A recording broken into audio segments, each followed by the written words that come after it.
미국 명문대 교수가 한국 지하철에서 본 장면에 전 세계가 한국행 비행기표를 알아보기 시작한 이유 알고 계셨나요? 펜실베이니아 대학교라고 들어보셨죠? 미국 아이비리그 명문 중의 명문인데요. 거기 사회학과 샘 리처드 교수님이 강단에서 터뜨린 폭탄 발언이 지금 전 세계 학계를 뒤흔들고 있거든요. 이 양반이 뭘 했냐면 한국과 중국에서 온 유학생들을 강의실 앞으로 불러내서 미국 문화와 아시아 문화를 비교하는 토론을 진행했는데 그 과정에서 한국 문화에 대해 쏟아낸 찬사가 진짜 상상 이상이에요. 근데 이게 그냥 립서비스가 아니라 본인이 직접 한국에 와서 경험한 걸 바탕으로 한 거라서 더 충격적이거든요. 일단 수업 시작부터가 재밌어요. 교수님이 중국에서 온 여학생한테 물어봤죠. 너 중국에서 미국으로 왔을 때 가장 크게 느낀 차이가 뭐였어? 그랬더니 이 학생이 뭐라고 답했냐면 자유요라고 답한 거예요. 근데 여기서 말하는 자유가 우리가 흔히 생각하는 정치적 자유나 언론의 자유 이런 거 아니에요. 훨씬 더 일상적이고 구체적인 자유거든요. 중국 교실에서는 학생들이 앉는 자세부터 서 있는 방식까지 다 규제를 받는데요. 선생님이 원하는 특정한 태도를 계속 유지해야 하고 조금이라도 벗어나면 바로 지적당하는 분위기라는 거죠. 화장실 가려면 허락받아야 하고 수업 중에 뭔가 먹는 건 상상도 못하고 질문 하나 하려면 반드시 손을 들고 허락받고 일어서서 정중하게 물어봐야 하는 시스템이래요. 근데 미국은 완전 다르잖아요. 교수님이 강의하는데 학생이 그냥 벌떡 일어나서 화장실 가고 심지어 몰래 과자 먹는 애들도 있고 질문도 그냥 손 안 들고 막 외치는 분위기거든요. 이 중국 학생 입장에서는 이게 진짜 컬처 쇼크였던 거예요. 와, 여기는 진짜 뭐든지 할 수 있구나 이런 느낌이었다는 거죠. 그래서 교수님이 더 파고들었어요. 내가 말하는 자유가 정확히 뭐야? 그랬더니 이 학생이 아주 핵심을 찌르는 답을 했거든요. 사람과 사람 사이의 관계에서 느끼는 자유요. 특히 스승과 제자 사이의 수평적인 소통이 가능하다는 게 너무 놀라워요. 소름 돋지 않나요? 미국 학생들은 당연하게 여기는 것들이 아시아권 학생들한테는 엄청난 혁명처럼 느껴진다는 거예요. 근데 여기서 더 재밌는 게 나와요. 교수님이 물었죠. 그럼 너는 미국 학생들처럼 다리 꼬고 편하게 앉을 수 있어? 그랬더니 이 학생이 단호하게 아니요, 절대 못해요라고 답한 거예요. 왜냐면 자기가 그렇게 앉으면 교수님이 자신을 무례하다고 생각할까봐 걱정된대요. 친구들과 있을 때는 막 떠들고 농담하고 목소리 크게 웃는데 가족들이나 어른들 앞에서는 자동으로 목소리 톤도 낮아지고 행동도 조심스러워진다는 거죠. 교수님이 여기서 진짜 핵심적인 질문을 던졌어요. 왜 튀는 걸 싫어해? 우리는 학생들한테 남들과 다르게 돋보이라고 가르치는데 너희는 왜 그게 문제가 되는 거야? 이 질문에 대한 학생의 답변이 진짜 압권이었거든요. 저는 다른 사람한테 폐를 끼치고 싶지 않아요. 공공장소에서 누가 옆에 앉으면 제가 방해가 될까봐 계속 신경 쓰이거든요. 근데 미국 사람들은 누가 옆에 앉든 전혀 신경 안 쓰는 것 같아요. 바로 여기서부터 한국 이야기가 본격적으로 시작되는데요. 교수님이 갑자기 표정이 확 바뀌면서 자신의 한국 경험담을 꺼내기 시작했거든요. 그 내용이 진짜 미쳤어요. 샘 리처드 교수님이 한국에 왔을 때 서울 지하철을 탔대요. 그때는 아무 생각 없이 배낭을 뒤로 메고 탔던 거죠. 미국인들은 다 그렇게 하니까요. 근데 문제가 뭐였냐면 지하철이 엄청 붐비잖아요? 출퇴근 시간대에는 사람들이 진짜 빽빽하게 들어차 있는데 교수님이 몸을 돌릴 때마다 뒤에 맨 배낭이 계속 뒤에 있는 사람들을 치는 거예요. 본인도 처음엔 그게 문제인 줄 몰랐대요. 그냥 좀 비좁네 이 정도로만 생각했던 거죠.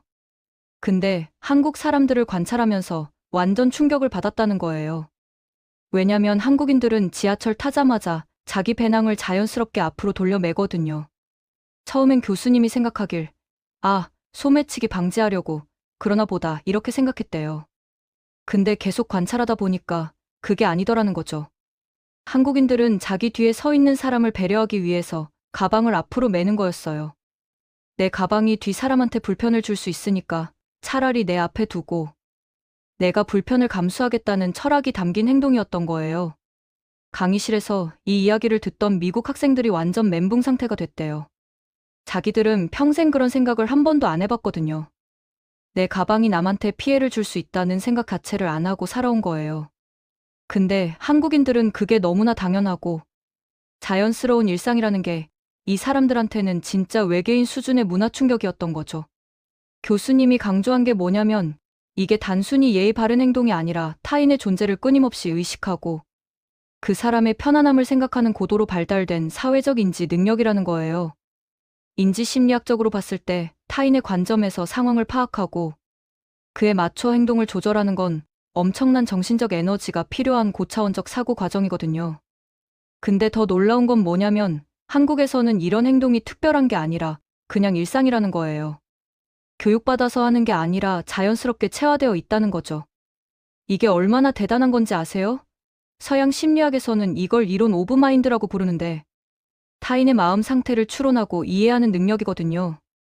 그리고 그걸 넘어서 타인의 불편함을 미리 예측하고 자신의 행동을 조정하는 건 고차원적 공감 능력이라고 하는 아주 복잡한 인지 과정이에요. 한국 사람들은 이걸 일상적으로, 무의식적으로 하고 있다는 거죠. 교수님이 여기서 한 가지 더 언급한 게 있어요. 한국인들은 붐비는 공간에서 자기 몸집을 최소화하려고 노력한다는 거예요. 팔을 쫙 벌리고 공간을 차지하는 게 아니라 최대한 몸을 작게 만들어서 다른 사람들한테 공간을 양보하려는 무의식적인 행동 패턴을 보인다는 거죠. 이게 서양 문화권에서는 거의 찾아볼 수 없는 특성이래요. 미국이나 유럽에서는 공공장소에서 자기 영역을 확보하고 유지하는 게 당연한 권리로 여겨지거든요. 근데 한국에서는 정반대로 자기 영역을 줄여서 남한테 양보하는 게 미덕이라는 거예요. 여기서 강의실에 있던 한국 여학생이 끼어들었어요. 이 학생이 진짜 제대로 설명을 했는데요. 한국에 이런 문화가 어디서 왔는지 역사적, 문화적 맥락을 짚어준 거예요. 일단 유교 문화를 빼놓을 수 없죠. 한국은 조선시대 500년 동안 성리학이 지배 이념이었고 그 핵심 가치가 뭐냐면 인이거든요. 타인을 사랑하고 배려하는 마음이 모든 윤리의 기본이라는 철학이에요. 그리고 예라는 개념도 중요한데 이게 단순히 형식적인 예절이 아니라 타인의 감정과 입장을 헤아려서 적절하게 행동하는 능력을 의미하는 거거든요. 이런 유교적 가치관이 수백 년 동안 한국 사회에 깊숙이 뿌리내려서 지금까지도 일상생활의 모든 영역에 영향을 미치고 있다는 거죠. 근데 여기서 더 중요한 포인트가 나와요. 이 한국 학생이 지적한 건 한반도의 지정학적 특수성이에요. 한국은 영토가 작은 나라잖아요. 그리고 역사적으로 중국, 일본, 러시아 같은 강대국들 사이에 끼어 있었고요. 이런 상황에서 살아남으려면 내부 결속력이 엄청나게 중요했던 거예요. 개인의 자유나 권리를 주장하기보다는 공동체의 화합과 단결을 우선시할 수밖에 없었던 거죠. 그래서 자연스럽게 타인을 배려하고 집단의 조화를 중시하는 문화가 발달했다는 분석이었어요. 이게 진짜 설득력 있는 게 역사학자들도 비슷한 주장을 하거든요. 한국은 수천 년 동안 외침을 끊임없이 받아왔고 그때마다 살아남을 수 있었던 건 강력한 공동체 의식과 상호 협력 시스템이 있었기 때문이라는 거예요. 개인이 아무리 뛰어나도 혼자서는 생존할 수 없었고 모두가 하나로 뭉쳐야만 외부의 위협에 대응할 수 있었던 거죠. 이런 역사적 경험이 수천 년에 걸쳐 축적되면서 한국인들의 집단 유전자에 새겨진 거예요. 사회생물학적으로 보면 문화적 진화 과정이라고 할 수 있죠. 교수님이 여기서 또 하나 언급한 게 있는데 바로 서울 지하철의 노약자석 문화예요. 이것도 진짜 충격적이었대요. 물론 다른 나라에도 노약자석은 있어요. 미국에도 있고 유럽에도 있죠. 근데 한국의 노약자석 시스템은 차원이 다르다는 거예요. 왜냐면 한국에서는 지하철이 완전히 만원인 상황에서도 노약자석만큼은 텅텅 비어 있는 경우가 많거든요. 젊은 사람들이 서서 가면서도 그 자리에는 안 앉아요.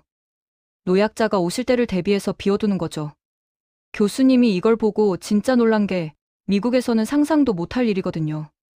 미국 지하철에도 노약자석이 있긴 한데 사실상 먼저 앉은 사람이 임자예요.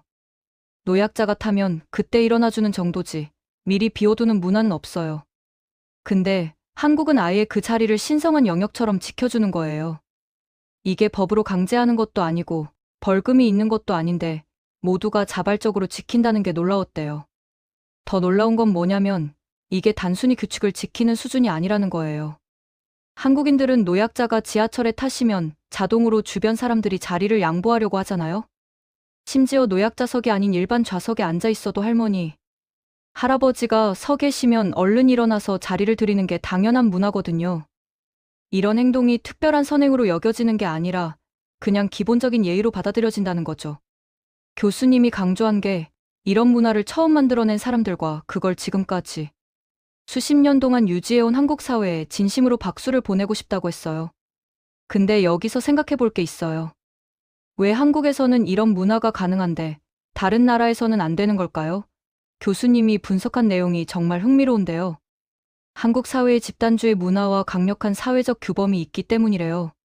한국에서는 공동체의 기대에 부응하는 것이 개인의 만족감이나 자존감과 직결되어 있거든요. 다른 사람들이 나를 어떻게 볼까? 네.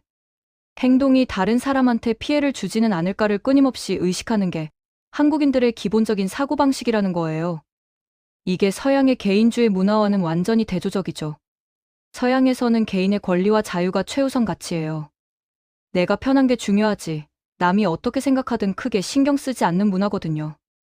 물론 이게 나쁘다는 게 아니라 그냥 다른 거예요. 근데 교수님이 강조한 건 한국의 집단주의 문화가 공공장소에서의 질서 유지나 사회적 조화 측면에서는 훨씬 더 효율적이고 평화로운 시스템을 만들어낸다는 거예요.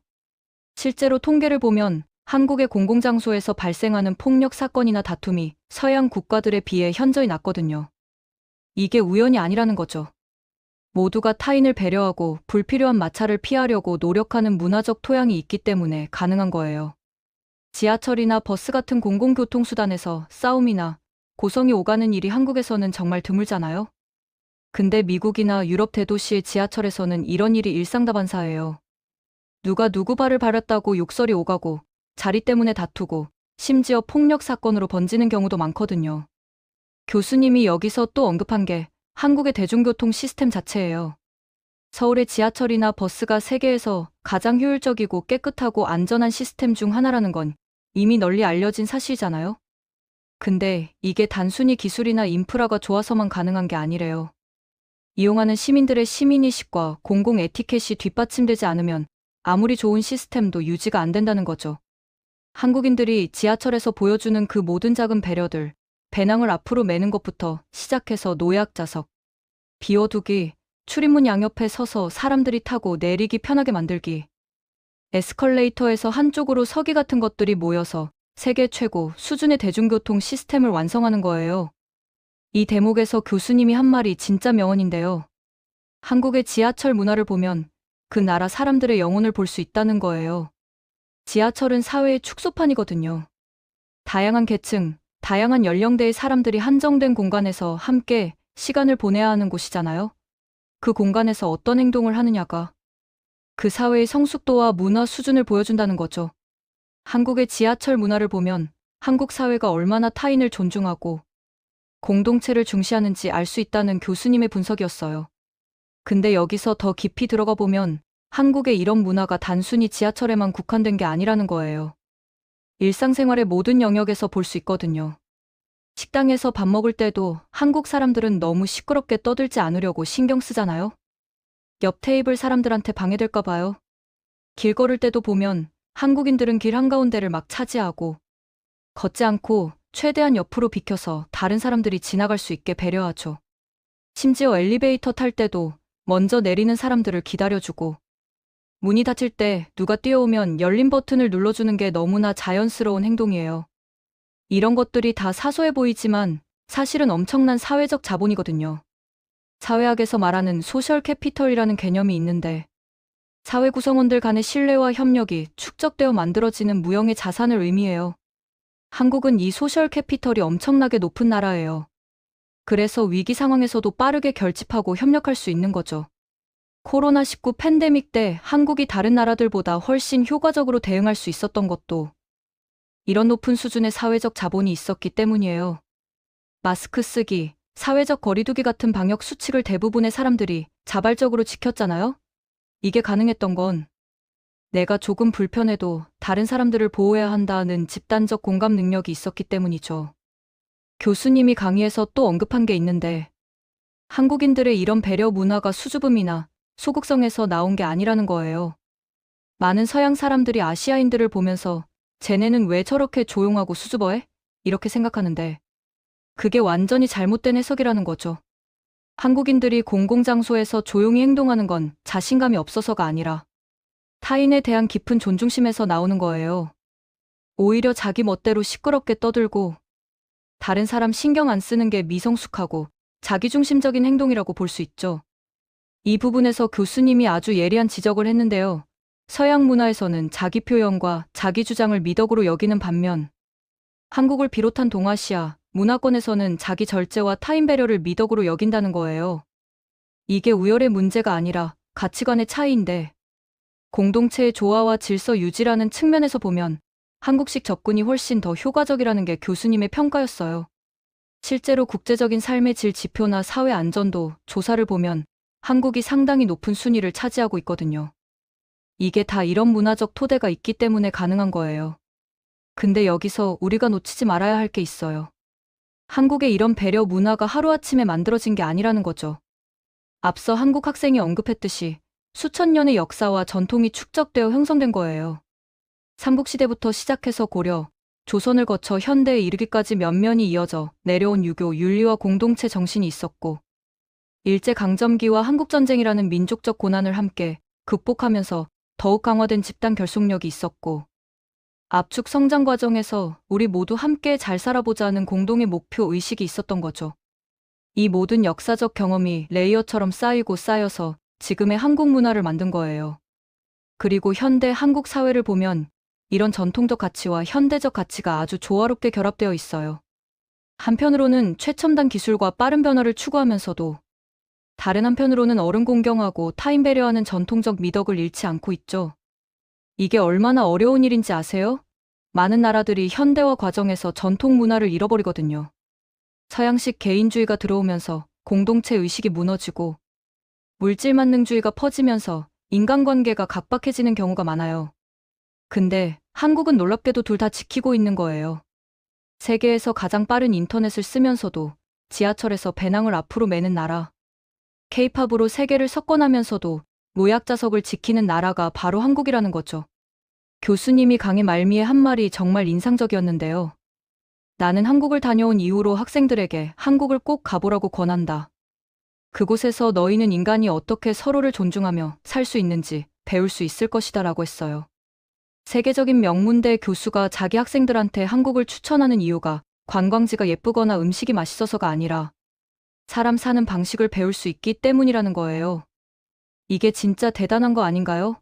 한국 문화의 진짜 힘은 K-팝이나 K-드라마에만 있는 게 아니라 일상 속에서 실천되는 이런 작은 배려와 존중에 있다는 걸 외국인 교수가 정확히 짚어낸 거죠. 근데 사실 우리 한국인들은 이런 게 너무 당연해서 특별하다고 생각하지 않잖아요? 배낭 앞으로 매는 것도, 노약자석 비워두는 것도, 에스컬레이터에서 한쪽으로 서는 것도 그냥 하는 거지 대단한 일이라고 생각 안 해요. 근데 외국인들의 눈에는 이게 엄청나게 특별하고 경이로운 문화로 보인다는 거죠. 이게 바로 문화의 힘이에요. 의식하지 않고도 자연스럽게 실천되는 가치관과 행동 양식, 그게 진짜 깊이 뿌리내린 문화인 거예요. 요즘 전 세계적으로 한국에 대한 관심이 엄청나게 높아지고 있잖아요? K-팝, K-드라마, K-무비가 글로벌 차트를 장악하고 한국 음식이 세계 곳곳에서 인기를 끌고 한국어를 배우려는 외국인들이 급증하고 있고요. 이런 현상을 흔히 한류라고 부르는데 사람들은 보통 한류의 핵심이 엔터테인먼트 콘텐츠라고 생각해요. 근데 제가 보기엔 진짜 한류의 핵심은 따로 있는 것 같아요. 바로 한국 사람들이 일상에서 보여주는 이런 성숙한 시민의식과 타인에 대한 배려, 공동체를 향한 책임감이 진짜 한류의 본질이라는 거죠. 한국을 여행한 외국인들이 가장 많이 하는 말이 뭔지 아세요? 한국 사람들이 너무 친절하고 질서정연하다는 거예요. 길을 물어보면 자기 할 일 제쳐두고 직접 데려다주고, 지하철이나 식당에서 도움이 필요하면 먼저 나서서 도와주고, 분실물이 있으면 찾아서 돌려주려고 노력하고요. 이런 경험들이 쌓이면서 외국인들은 한국이 단순히 K-팝 듣고 치킨 먹으러 오는 나라가 아니라 인간미가 살아있는 사회라는 걸 깨닫게 되는 거예요. 실제로 해외여행 커뮤니티나 유튜브를 보면 한국을 다녀간 외국인들의 후기가 넘쳐나는데 대부분 한국 사람들의 친절함과 질서의식에 대해 감동했다는 내용이에요. 특히 지하철이나 버스 같은 대중교통을 이용했을 때의 경험담이 많은데 모두가 질서정연하게 줄을 서고 내리는 사람을 먼저 기다려주고 노약자나 임산부에게 자리를 양보하는 모습을 보고 충격을 받았다는 거죠. 자기 나라에서는 상상도 못할 일들이 한국에서는 너무나 자연스럽게 일어난다는 거예요. 재밌게 보셨다면 구독과 좋아요, 알림 설정 부탁드립니다.